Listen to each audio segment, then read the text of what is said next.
Yay. Okay. I want to thank Jim and Eric for participating in our Lunch and Learn today. We are so honored and grateful. They do so much for us at the Clay Studio and are always willing to say yes when we ask them favors. So thanks for joining us. Thanks to all of you for being here. We are really excited to continue this even as we're coming back to work, because it's a way that otherwise we wouldn't be able to be together. And this is a way that you can sort of just log on and see some friendly faces and hear some interesting conversation. Other things that are happening at the Clay Studio this week, very exciting. We're coming back to work a bit and classes are starting. Open Studio is starting. So if you're itching to make things, we have socially distanced classrooms and studios and lots of safety protocols in place. So it's a very clean environment. We encourage you to come back when you feel comfortable. You can also visit the shop and the gallery. And in fact, we are installing the Clay Studio National right now, which has close to 70 artists. About 20 of them are in the gallery, and the other ones are all online. We decided that anyone who lives farther than 100 miles away, we would keep them in the online section to kind of cut down on asking artists to be spending money on shipping right now. So you're going to be able to find all of that great stuff on our website. And then in 2 weeks, we will have the online artists exhibition, opening event, and you're all invited to come and hear mini talks by some of the artists in the Clay Studio National. So thanks for that. All right, let's get started. I want to again introduce Jim Fulton, who is on your left, and Eric Rymshaw, who's on your right. And they are the leads of Fury Design, which they founded. Jim Fulton has his degree in interior design from Philadelphia College of Art, which is now called University of the Arts. And Eric Rymshaw has earned his degree in architecture from Drexel University. They founded Fury Design in 1998, and we are going to be hearing all about the way they work together and the way they work with the Clay Studio and contemporary artists, many of whom are local to Philadelphia. So I'm just going to start out by asking something that I often do, which is tell us about your early time realizing that you wanted to pursue a life in creativity and how the idea of design became something that you wanted to focus on. I decided I wanted to be an architect when I was in 4th grade, which luckily I had great art teachers who could encourage that. My family didn't quite get what being a designer or whatever would be. I did pursue all through high school art classes and then went on to architecture school and ended up working actually in as the head of design for an interior design firm and did corporate work for almost 20 years, more than 20 years, before Jim and I started our firm. I ran a firm called Diversified Interior Design and was a partner there before I left, and we became partners. Though the work that I did as a corporate designer was always filled with art. I was always going to art museums. You know, I remember going to the early craft shows and having a little bit of money so I could buy something. I mean, I started sort of collecting even in the late 70s when it was just it was fun to go to the craft show or haunt the Snyderman Gallery when they were on South Street and that kind of thing. The craft show was started in 1977. Was the first craft show in the United States. Sorry. Right. And Judy Pote was one of the founders and sort of managed the craft show for years. So that was kind of that. I was never a hands-on maker like Jim was in his training, but I loved all things craft. I don't know. In our work, we try to encourage fine art, the handmade, bench-made. There's all the words you use for the idea that everything doesn't have to come from a catalog manufacturer. And we work very hard at encouraging people and teaching people about who's out there. Philadelphia has an incredible audience for that group. There's a lot of great makers in this city, and we've been able to tap into that very easily. And I'll let Jim talk about his career. I started my I guess creativity was always part of what I did. My mother was a big renovator, so I grew up in a 1732 farmhouse that was under renovation most of my younger life. But after I graduated from UArts, I went to work at Wanamaker's in retail and designed furniture floors for 6 of their branch stores before they all went out of business. And then I went on to Carter Hoy Hale in New York to create private label product, so home products. So I've always been in home furnishings and whatnot until I lost my job when the department store world went bust in the early 90s.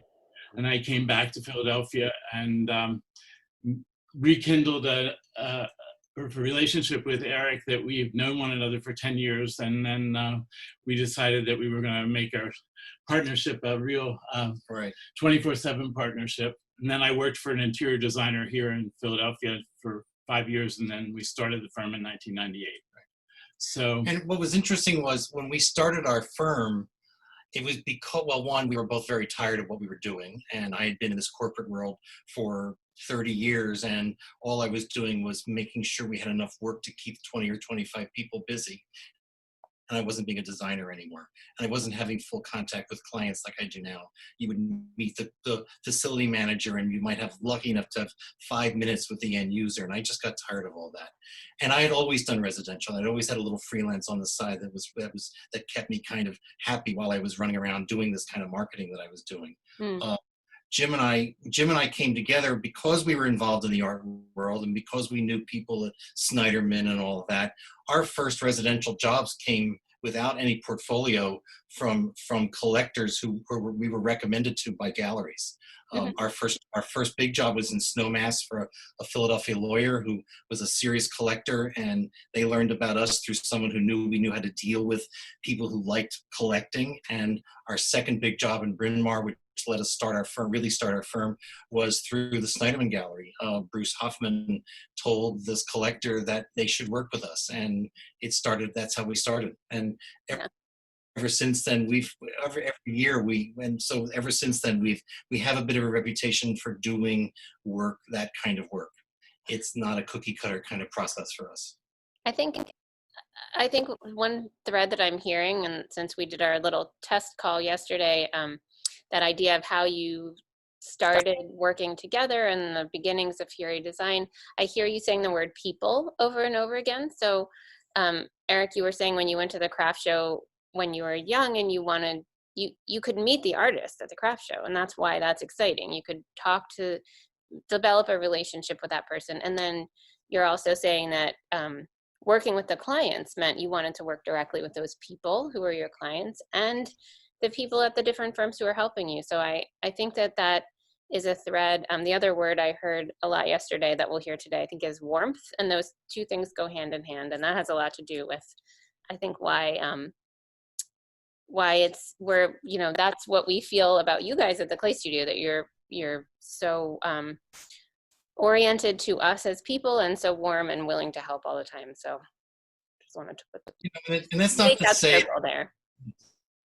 And then we put a bunch of pictures together, guys. So because what we do is very visual, and I think at some point Jennifer will put them up there and we'll discuss them. If we get boring, just tell us to shut up. I can talk too much, but as much as I grew up in a world of Knoll and the great modernists, and trained as an architect to be a modernist, and we try to do what I call a warm modern environment. That doesn't mean that we don't also love people like Holly Hunt, but there are so many ways to do things that are individual by working with craftsmen, and I've gotten to design a lot of great furniture. Our first picture that we put up here is a show house we did for the SPCA called the Dog House that only happened once and never happened again. In Chestnut Hill, we did the library. We created the bookcases, and this was the first time we collaborated with the Clay Studio. This is over 15 years ago. We had seen this show at the Clay Studio of these busts, which were an artist who had made busts of himself in different emotions.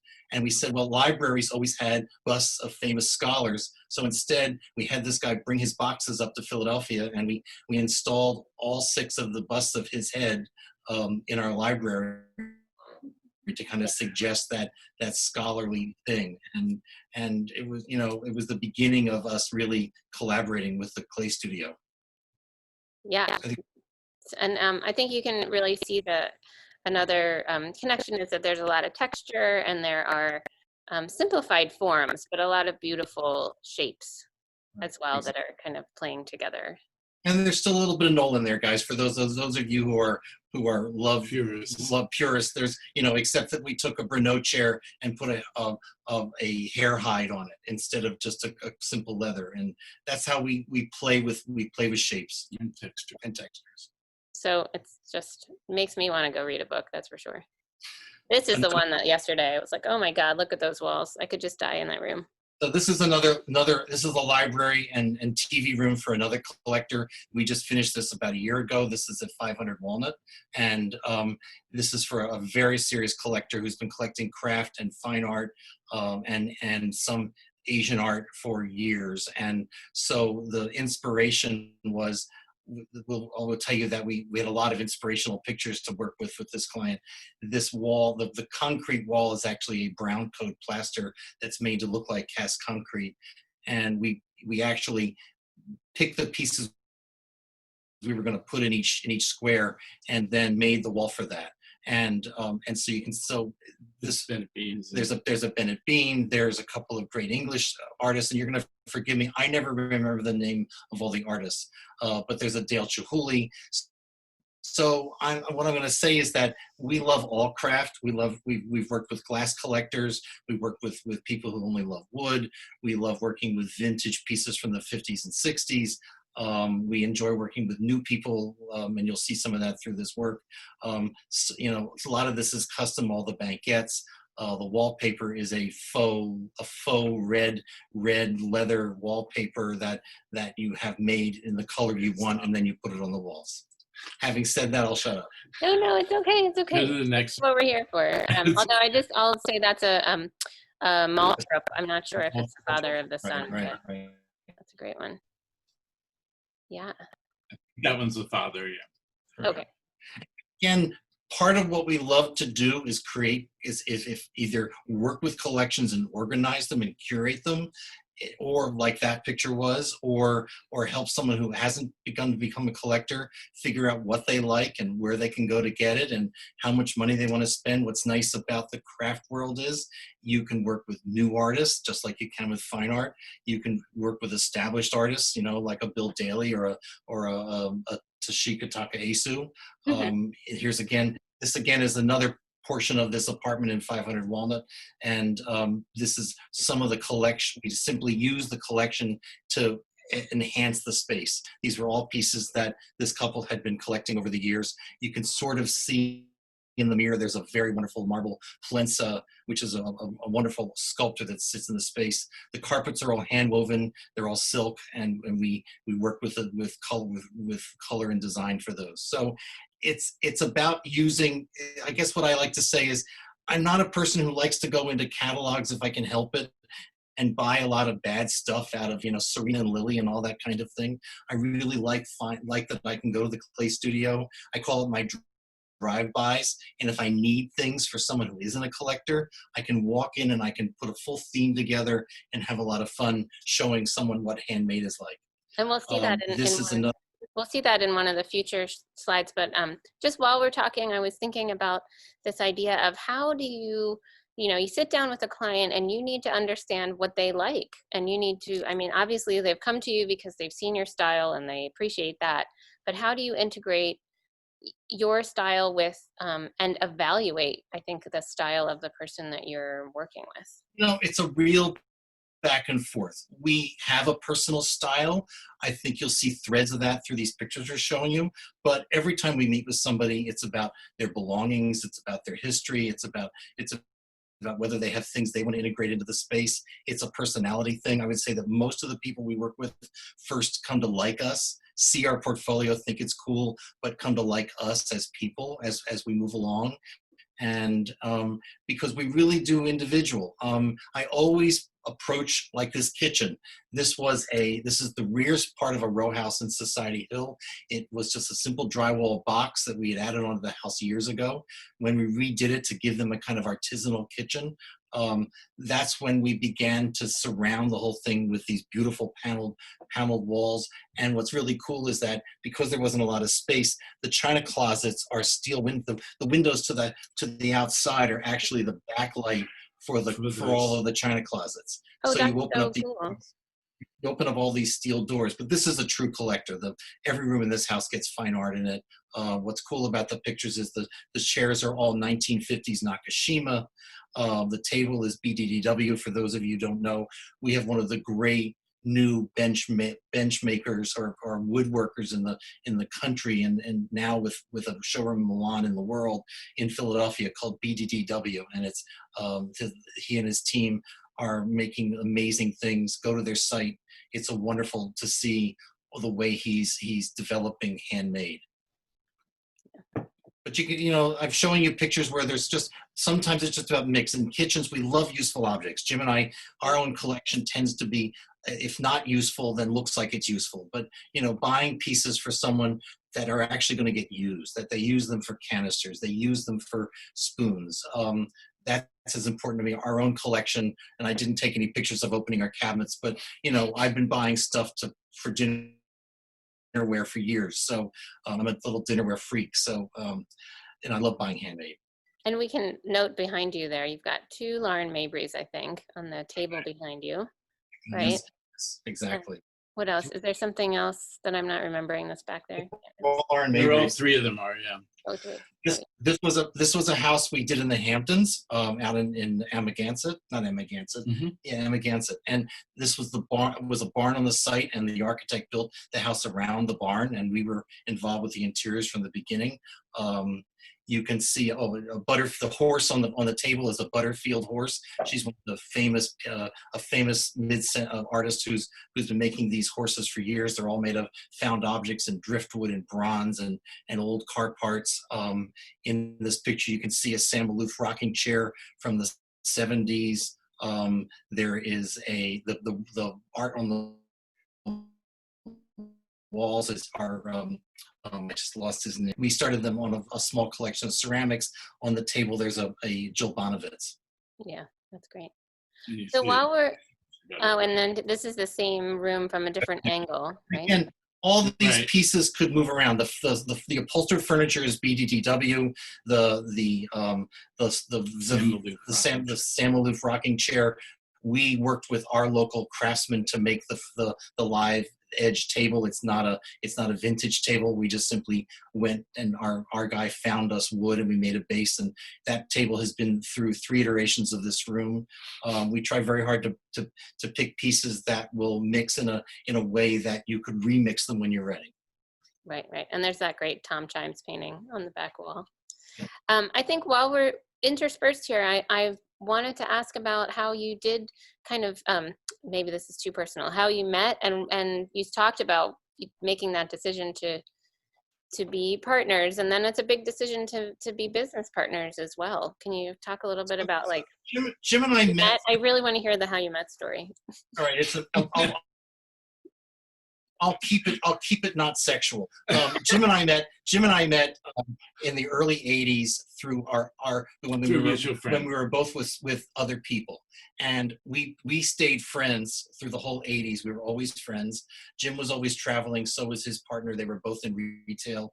I was dating many people in the '80s, and then when I suddenly was single and Jim was single, we kind of decided we needed to be together, and it blossomed very quickly, and we moved in together in 92, and then we bought a house and started that, and Jim was working for a decorator and I was working for my firm, and we're running this big firm, and we looked at each other one day and said, we could do this. Why are we working for other people? And out of the blue, with no business plan, basically we got invited to do the house in Snowmass, and that started our firm. And but we'd always liked each other. We always had mutual. I would go to New York where Jim lived, and we would go to galleries, and we would do cool stuff together, and it's like we always knew we should be together, even though we were ignoring the fact that we weren't together. It was kind of a funny thing, but it all worked out in the end. Yeah, well, it's great. Again, it's about relationships, right?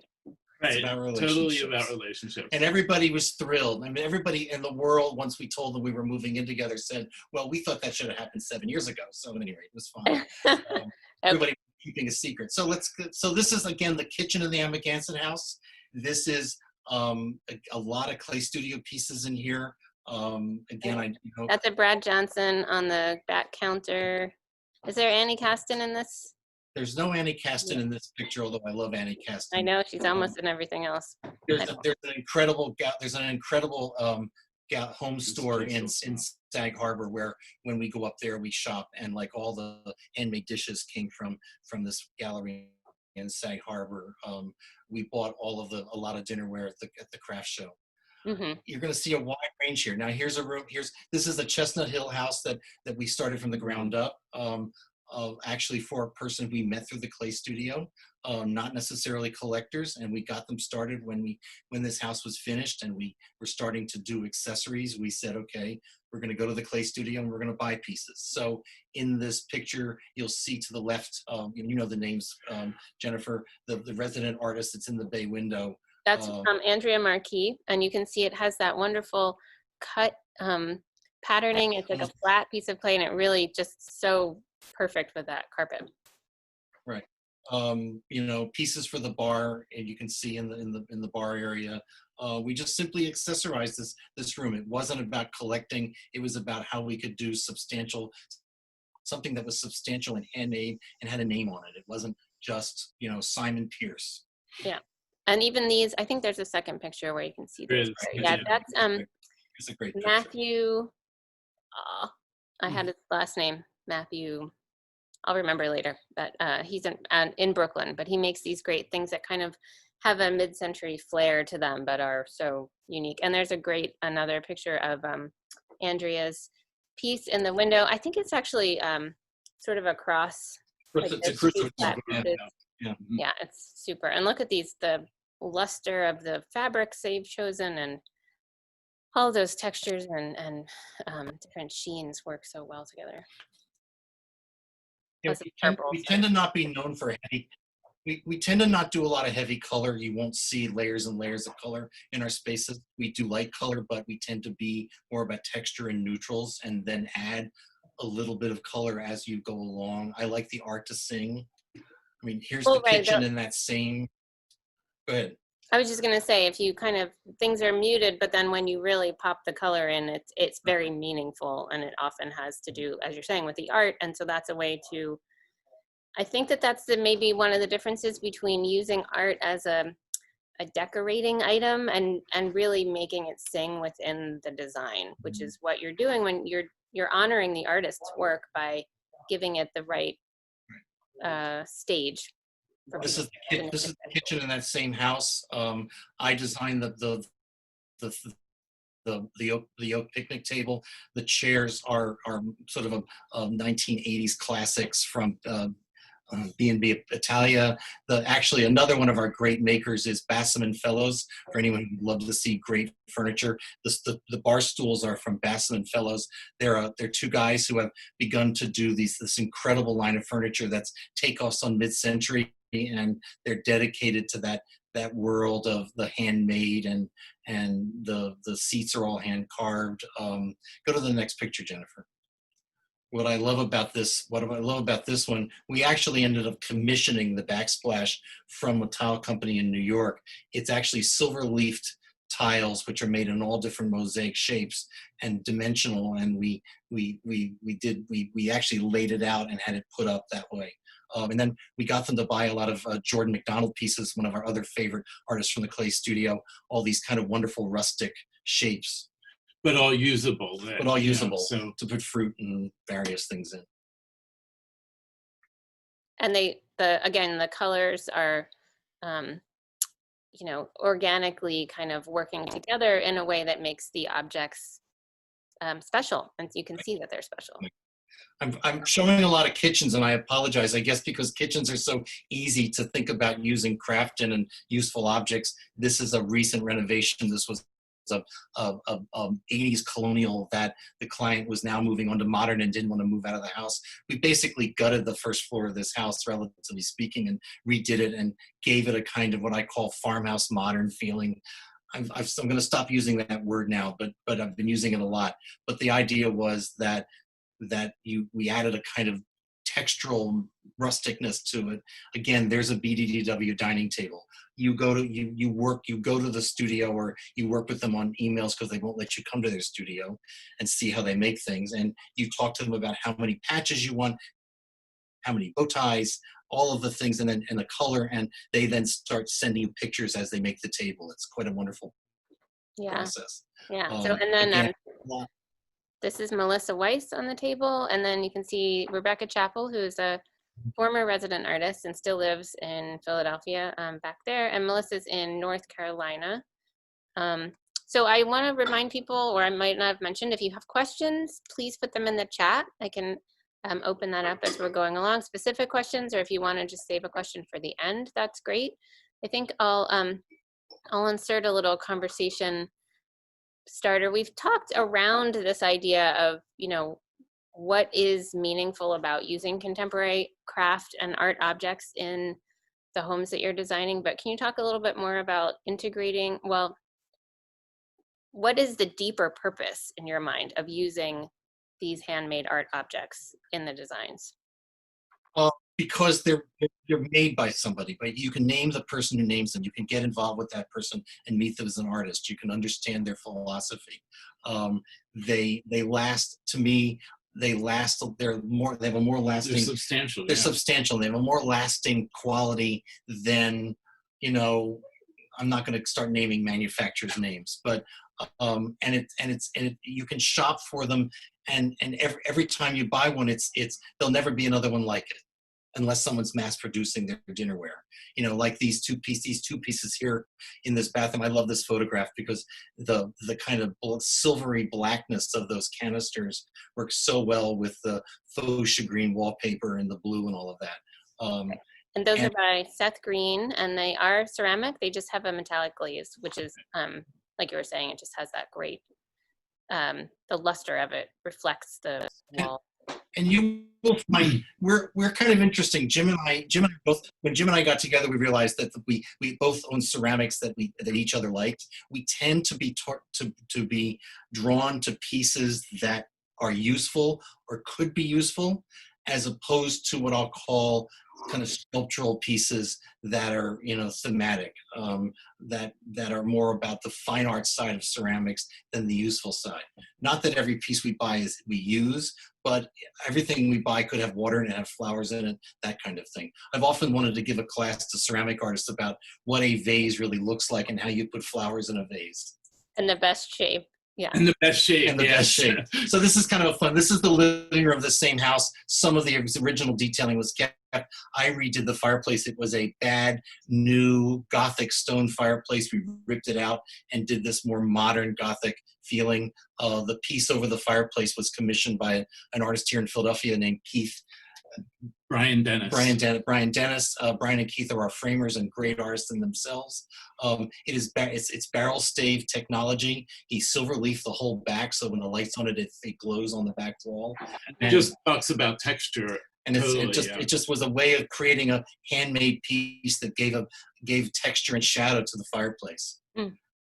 Yeah, and then the Mark Shapiro canister on the fireplace is so great, and it doesn't.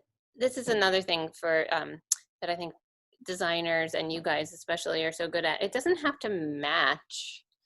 It doesn't, like, I don't think I would ever have thought to put that Mark Shapiro with the herringbone, but it's perfect because the throwing marks are making this kind of repetitive pattern, and it's different from what's behind it, but that ties it together, and it sort of it adds these layers that make the room richer.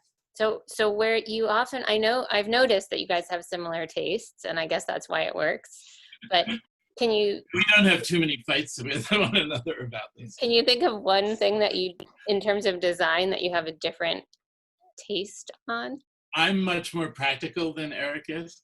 So, Is that a design thing?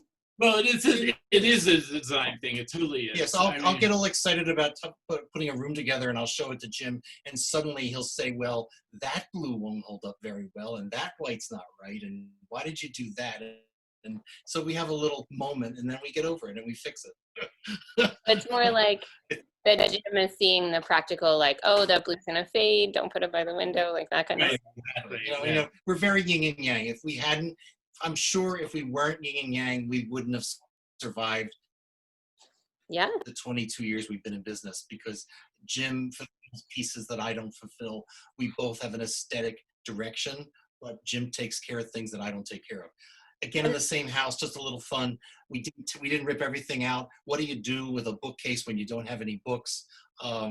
We took them to they started falling in love with the clay studio. We took them there. We picked 3 artists, and we did a full mix in these arches of these pieces, contrasting and playing with the shapes. And there's 2 pictures of it. And Jennifer, you can name all the artists.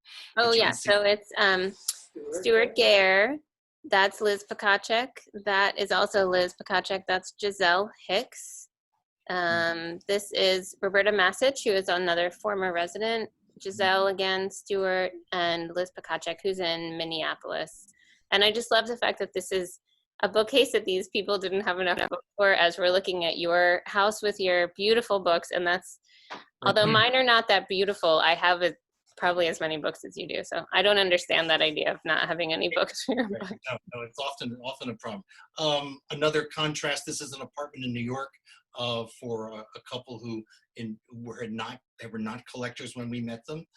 They were formerly Philadelphians. So as they moved up in the world and decided to leave Philadelphia, we were taken with them to do their New York apartment. It's a loft. You can see the Jill Bonavits on the wall. We really love Jill Bonavits. We've used about 4 or 5 of her pieces in the last 6 or 7 years. There's a Jun Kaneko on the right-hand side. Jun Kaneko is one of the great clay artists of the world. There's a Wendell Castle coffee table, and it is actually a manufactured piece, but Wendell Castle designed it in a module, so you can do as many leaf forms as you want and cluster them, and then they lacquer it. So you can go from 1, 2, 3, you can go up to 6. And they have many finishes. So you get kind of a limited edition Wendell Castle as opposed to an original. And that, But this couple. go ahead. Go ahead, I'm sorry. I was This just going to couple say Jill again- Bonavits was one of our founders. Sorry. Right.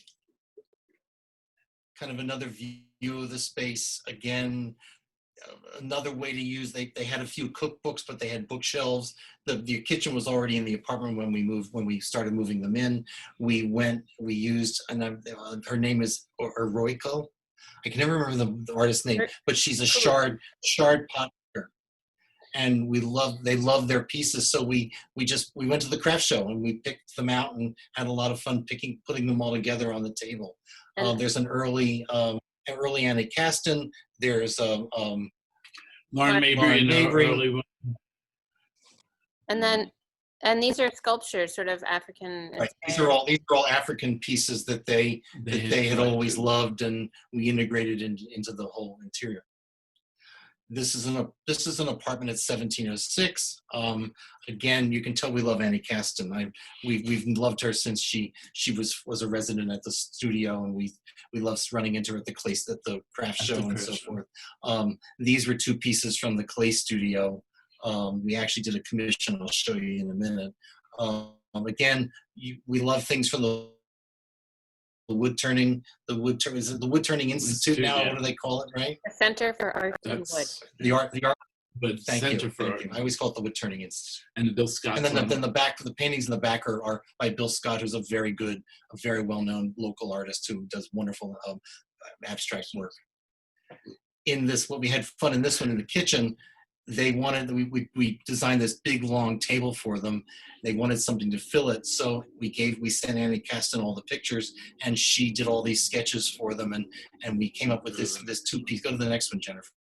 We did this 2-piece boat shape that can be separated and pulled apart. It can be put together. It allows it's not a bowl with fake flowers in it. It's not bad candlesticks.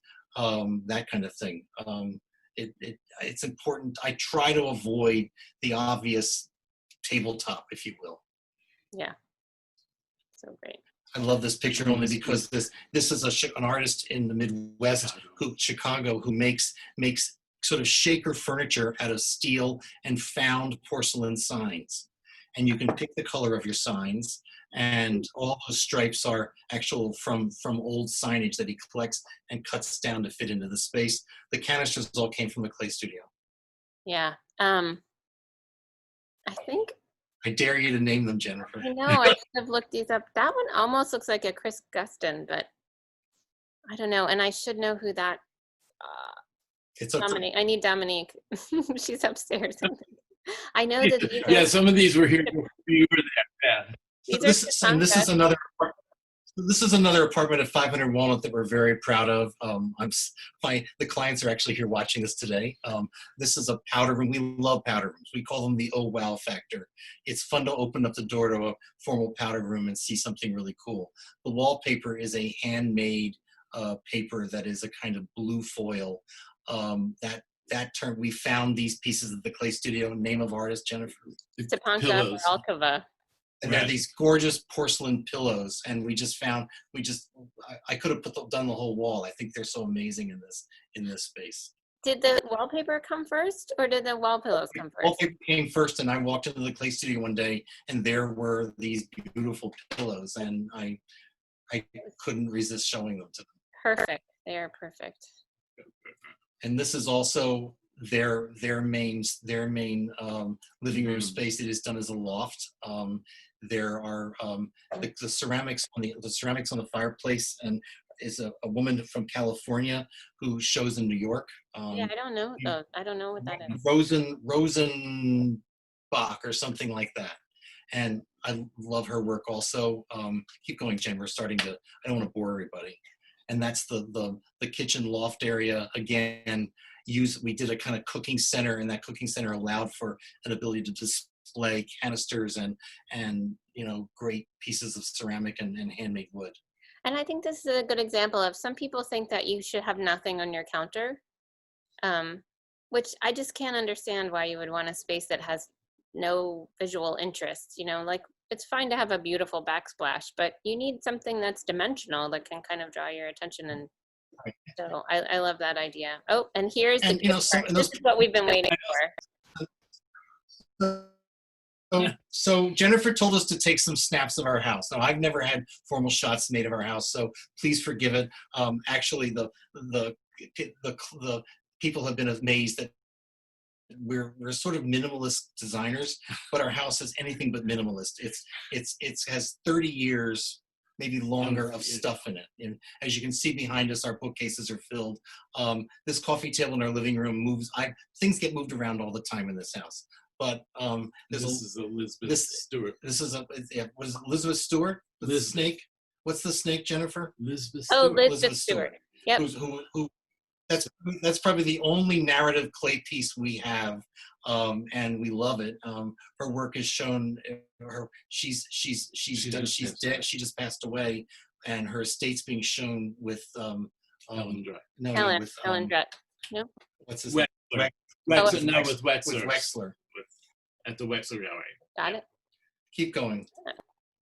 I like what I call moments. I put things together. These are 3 Toshika orbs that we bought when we met her and went to her studio. And we were sorry we hadn't bought more. But I love that they work with these 2 portraits. The Richard Kagan. Richard Kagan's a local artist who started out as a builder of furniture, and unfortunately had some health issues and moved to photography. And it was kind of wonderful. Again, and Raymond sitting right next to me is his friend, so that's been. We love his work. We love his work. So again, another moment. Warren Rohrer, who's also a Philadelphia painter from the 20th century, a 1970s marble Castiglione lamp. The bowl is an Annie Caston big anti-casting bowl. And the two pieces on the table, I can't remember their name. We bought them at Snyderman. It's an English artist, also bought a couple of years ago. And I forgive me for the name, not knowing the name. And So this gives you a sense of that room. It's full of, it's our collection. I'm not the biggest collector in Philadelphia, but we're very proud of what we own, and we enjoy. Again, that table moves around all the time. Every time we buy a new piece, everything comes off of there and we rearrange it. We're a little crazy that way.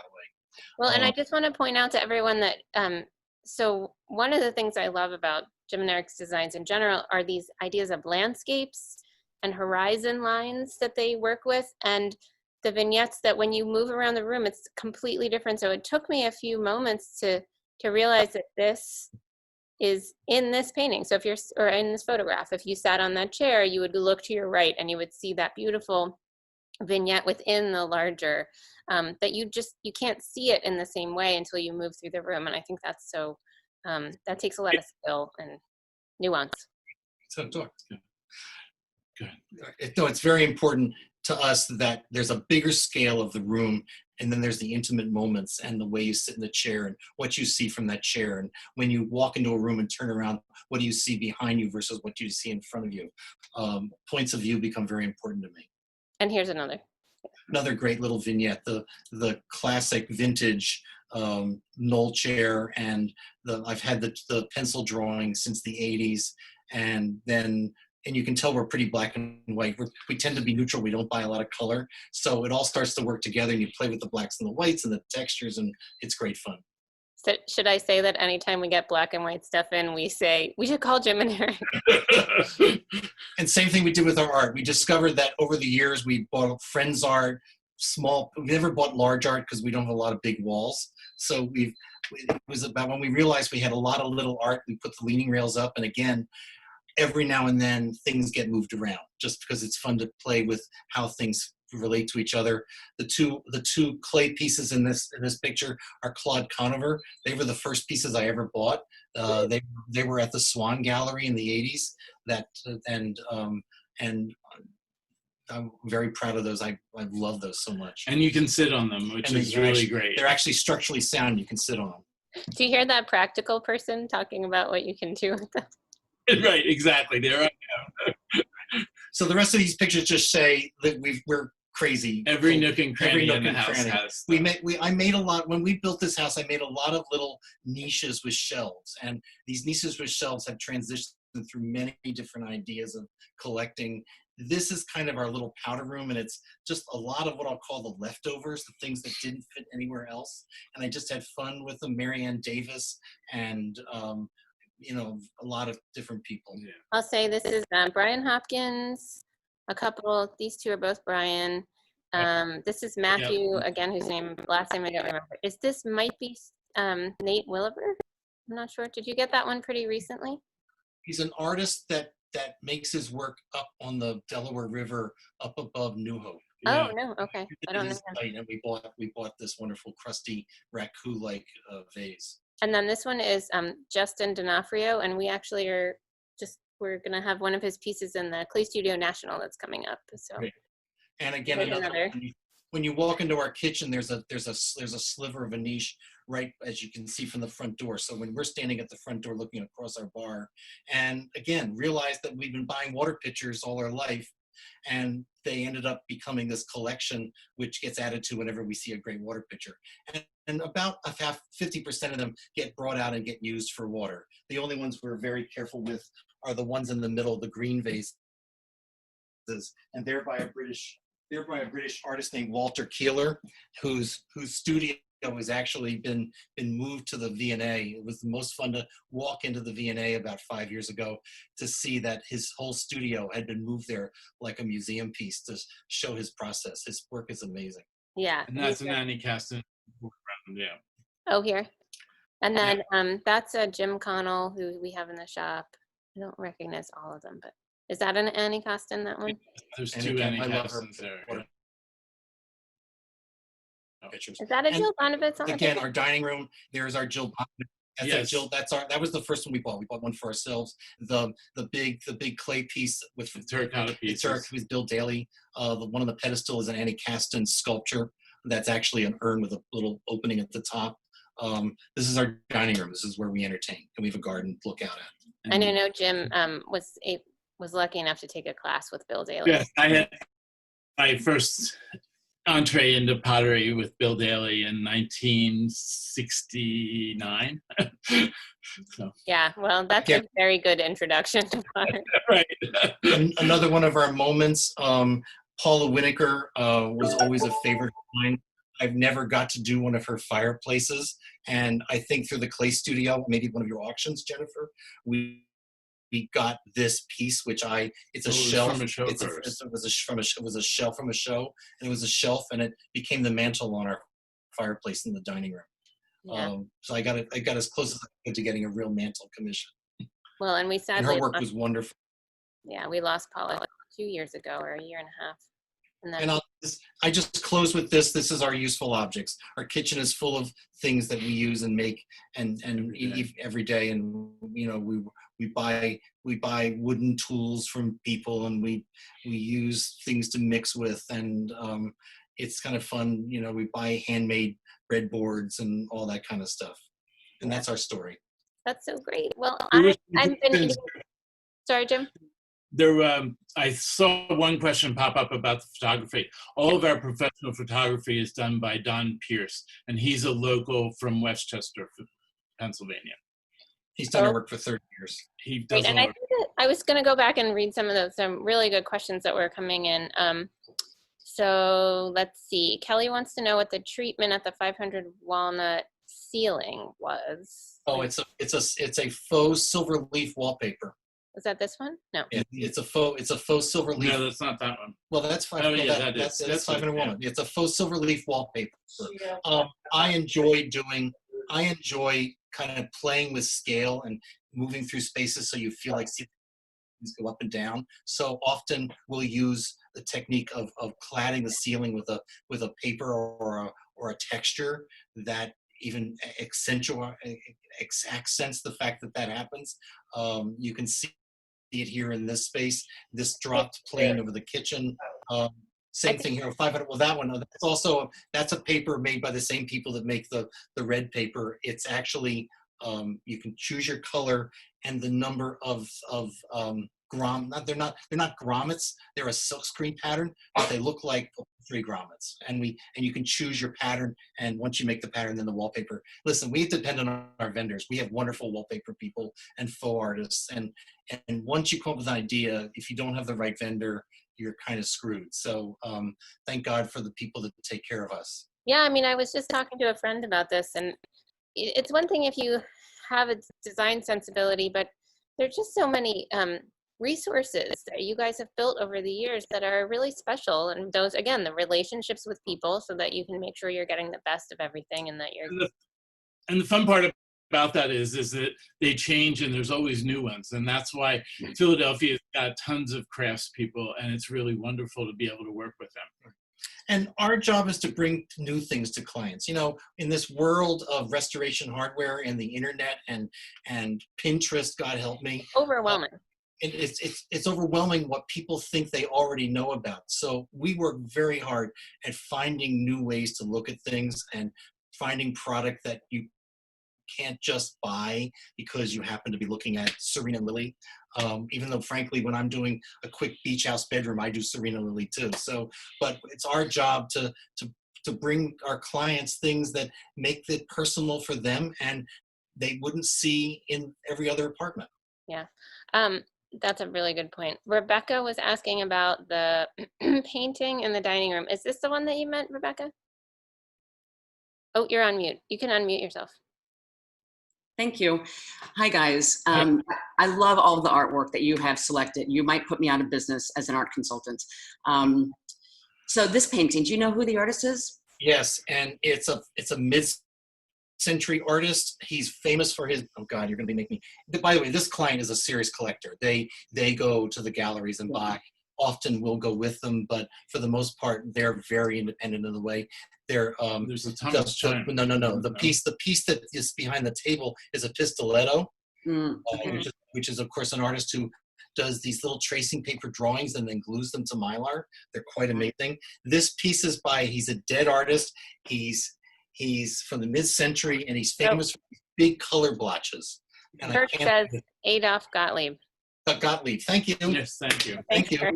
Sorry, I should have read that one. I didn't notice there was Again, an answer.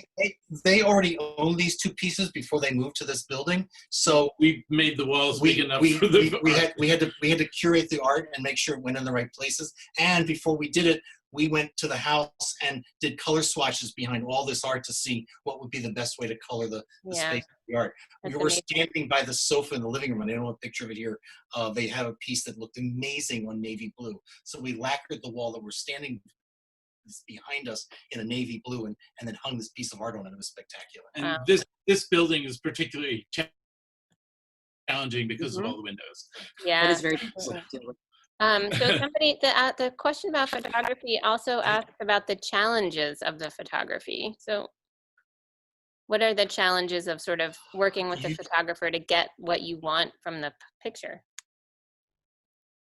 Sometimes it's really easy, like this apartment where everything was beautiful and curated, or like any of the apartments we've shown you. Sometimes you take a lot of things away, and you clean spaces up. I bring my own accessories. I bring my own flowers. I'm always ready. If someone isn't a book person and we need a little bit of detail, I'll bring a pile of coffee table books. There's lighting issues. This when you're dealing with these kind of windows. I mean, what's amazing about our photographer, I've worked with him for 30 years. I remember the day when we used to do Polaroid tests, and then he would move all the lights around, and we do another Polaroid test, and every picture took an hour. Now he's working on a screen where once we set the mood, he can take 25 photos of the space and then overlay all the parts he wants from each picture to make the final image. So I get what I need without the sun ruining the color or whatever. Yeah. Oh, so it's that, again, relationship with the photographer, and then your further duty to style the picture. It's not just finish the room and then take. He never lets the photographer do it. No, and I never. He has to be there for every I cannot let. I mean, it's true that everyone sees things differently, and you can have the same person take 50 pictures of a room, and someone else might not be. None of them work with what they were thinking. Diana. I'm sorry. Go ahead. I was just going to read some more of the. But if you wanted to. Please. So Diana Chamberlain asks, do you prefer to use handmade craft pieces rather than paintings? I would say it seems like you guys like to mix them. Is that? We like the mix. Yeah. I mean, we've had fun commissioning or working with many artists. But we like the mix. I mean, I think that's what's, I've seen interiors by collectors who only buy handmade crafts. And it's almost overwhelming, if you know what I mean, when you see the collectors who are completely not. I like the mix. It's all about the mix. It's about how the back, like in this picture, or any of the ones we look through here, there's a mix. There's nothing. Asian antiques go really well with this kind of thing. Black and white photography. Oh, and by the way, the pieces in that picture are Ross Bleckner's. At any rate, sometimes there isn't room for art. There's a lot of windows and so forth. So you look for three-dimensional. And sometimes it's all about, how good the dining table looks because there was no room for art in this kitchen. Yeah. Let's see. Kelly wants to know what the rail in your house, the picture rail, is made of. And did you buy it or? Well, it's an aluminum system that we used to buy from a company called Framing or something like that. They no longer make it. It was a company that dealt in everything about photography. And they're 4-foot pieces. And they're 4-foot modules of aluminum that are held by little brackets. You could probably have somebody make it, but at the time that we were doing this, we were buying up a storm, and it came from a company that dealt in photography. So they had albums and all kinds of stuff, and they went out of business, I think, because the way we save photography these days is different. So you can buy leaning rails from. Oh, you cut out for a sec. Places like Pottery, nice as this is. IKEA actually has them as well. And so Kelly also wants to know the light. What creates the light effect on the wall by the stair? What was that? Was that this one?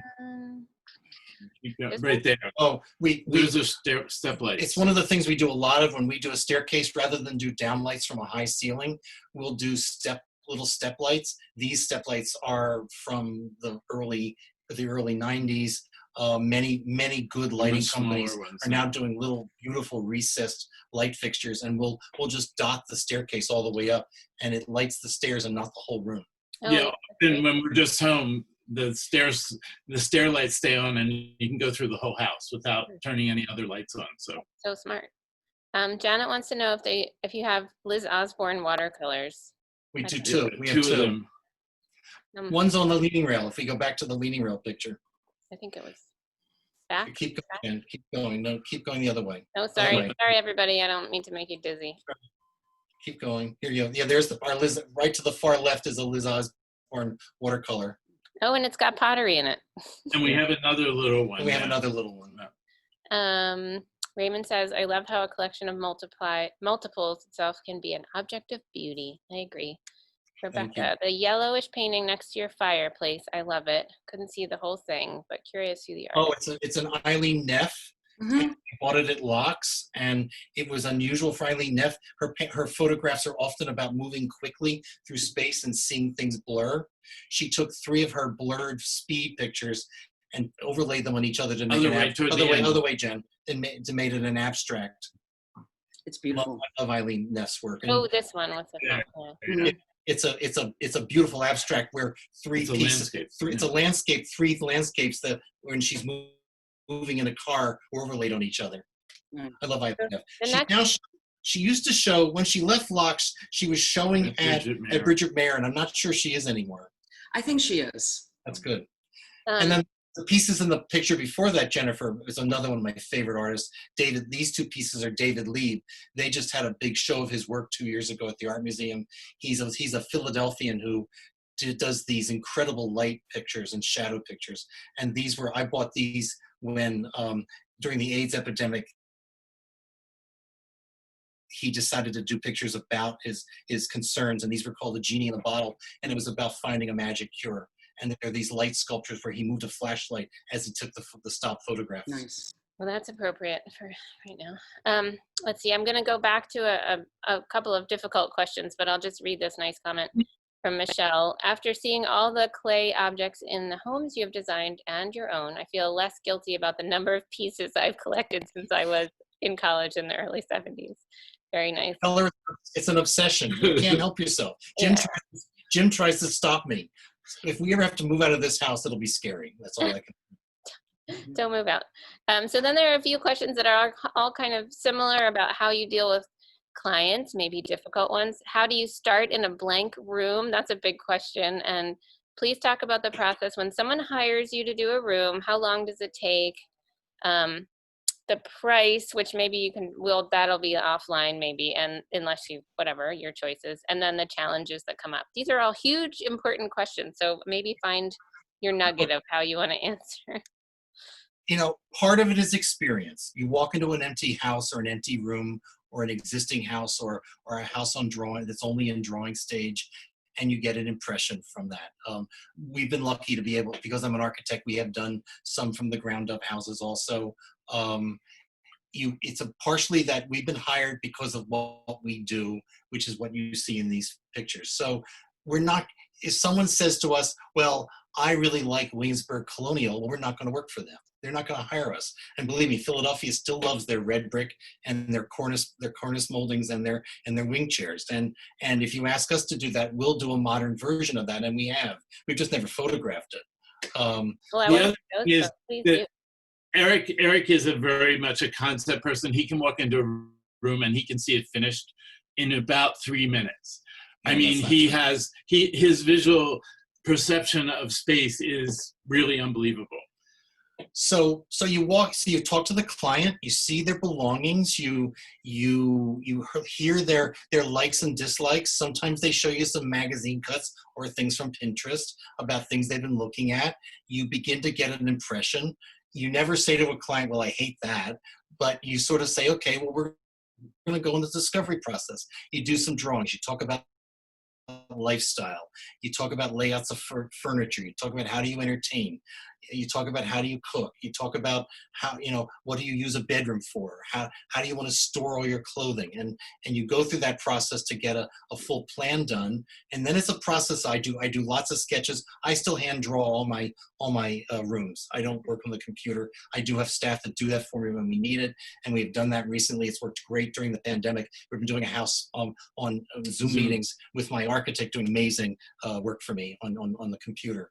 But I sketch everything. We think about it. You go to the showrooms. The showroom system in New York, which God help us, we can get back to one of these days, is amazing. In Philadelphia's showroom system has fallen apart. So we've always taken people to New York. The better quality and the better showrooms are in New York. And we kind of pick and choose where we're going to take a client. We lead without sometimes them knowing. I'm very careful about that.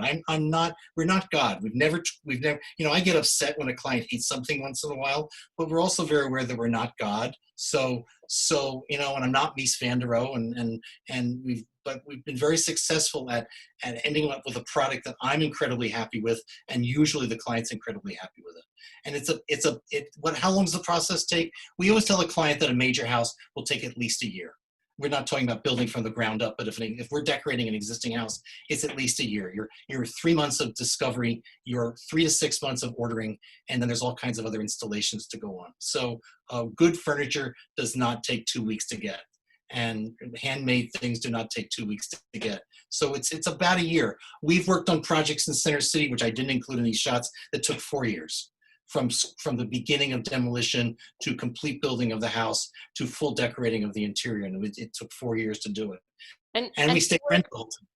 And you work, if that was the situation, you work directly with the architect and kind of make decisions about spaces together with the client? Yes. Or Eric, the architect. Or sometimes I'm hired as a design architect, and we'll have a recording architect. In this case, for this big Society Hill house, that was another one of our big projects to get our office started. The client loved us. We had done a project for them out in Colorado a couple of years before that. So she said, I want to work with you. Let's find an architect that can support you because you're only a 2-person firm. And we found one who was fabulous, and we got a great relationship. And we took 3 throw houses and turned them into one big house, and spent 4 years doing it. And is that your dream project? That kind of project? That was a dream project. We've never done a project of that scale, although we've done some very big projects. We also did a full gut of a New York house. When the framework's already there, I can be the full design architect on these projects. When we're starting from scratch, and it's a large house, usually we collaborate. But what's your favorite version? If you could pick it. What's my your favorite version? My favorite version is when I'm totally in control of the concept and the design. And I very much need a backup. We always put a team together that backs us up. The level of detailing in what I'll call fine, high design is pretty amazing. I mean, particularly when materials are special, when there's layers of wood paneling, when you're custom designing staircases and all of that. Again, a house from scratch is 2 to 2 years or more. An interior from scratch with an existing house is probably a year or more. Yeah. Cost-wise, a full, that's very hard to say, guys. Yeah, we've been telling people that a brand new house from scratch is $400 a square foot. And that gets you a decent quality, real detailed house. Probably an interior is about half that. Yeah. If you're just doing an interior, you're not building a house from scratch. That's for a good quality. We've spent more, we spent less. Yeah. Listen, I just did a whole shore house in Longport with Restoration Hardware and Serene and Lily because we needed it fast and it had to get in there before this season. So, and we probably spent, I think we did a full 4-bedroom house for $50,000. Well, not quite. Well, now we don't want to tell people what the bargain is. We don't need to tell Right. But we're not proud. It's fun. And the house came out amazing. I mean, it was amazing. The house was a shack, and we turned it into this great space. And we did it in 3 months. Okay, there's two more questions, I think, and then we'll be, we're going over our time a little bit. I think people are enjoying it. So the first one is, you know, we know what the problems are with COVID, but is there something that is a benefit of this new way of working that you see kind of going forward and making things? I don't know yet. We haven't seen the benefit yet. No benefit. Okay. We're still waiting on deliveries from Italy and whatnot. That was ordered 7 months ago, 8 months ago. And yeah, I guess I was thinking about, like, you know, design tools, but you just would rather go and be by yourself, be in person. Well, when we were all working from home, and I was working with, we have an architect and an office manager, and now a young interior designer just left Drexel, and we were all working remotely because we could do Zoom meetings, because of the fact that we could do CAD documentation and Revit renderings and that kind of thing. I would do my sketches, photograph them, send them on emails to everybody, and then we would work together on detailing. It worked out really nicely. It told us that we could keep working. If I decided to stay home for a week and not be in the office, we can keep working. That was a very interesting benefit. I never felt like I was out of touch with anybody during the whole lockdown. Yeah, I think that's a kind of a nice thing, that we can be in different places. That's a nice thing. As far as what clients and new clients and what people are doing and what they may or may not do, we have seen everyone keeps saying, well, everyone's been in their house for 6 months. They're all going to call you to redo everything. Well, I'm not sure that's true. Everyone's still worried about coming in contact with people. Everyone's still focused on whether they're going to be healthy and whether their financial situation is going to still be fine. So we're seeing no phone calls about, hey, quick, come over and fix this for me. We're still working on projects we started before the lockdown. So that's and then the delivery process has been crazy. You learn where things are made. A desk from Room and Board. I'll use an example of Room and Board because the guy wanted a quick office.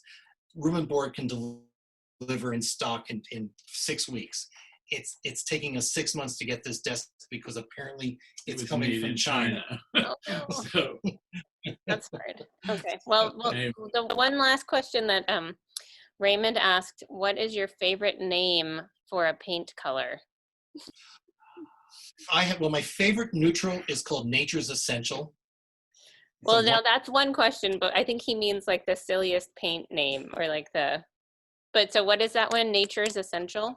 My favorite neutral is Sherwin-Williams Nature's Essential.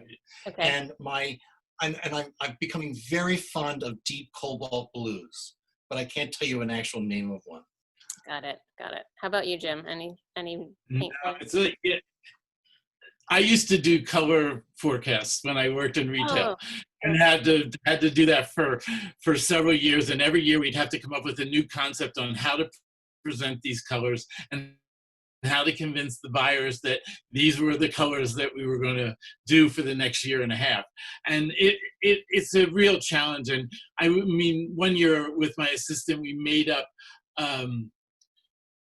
a clue game with colors, and it was you know, when you think back about it, but you had to keep everybody's attention and make them really want to use those colors. So I think bright colors always happen when there's a depression or there's hopes of looks forward to a depression.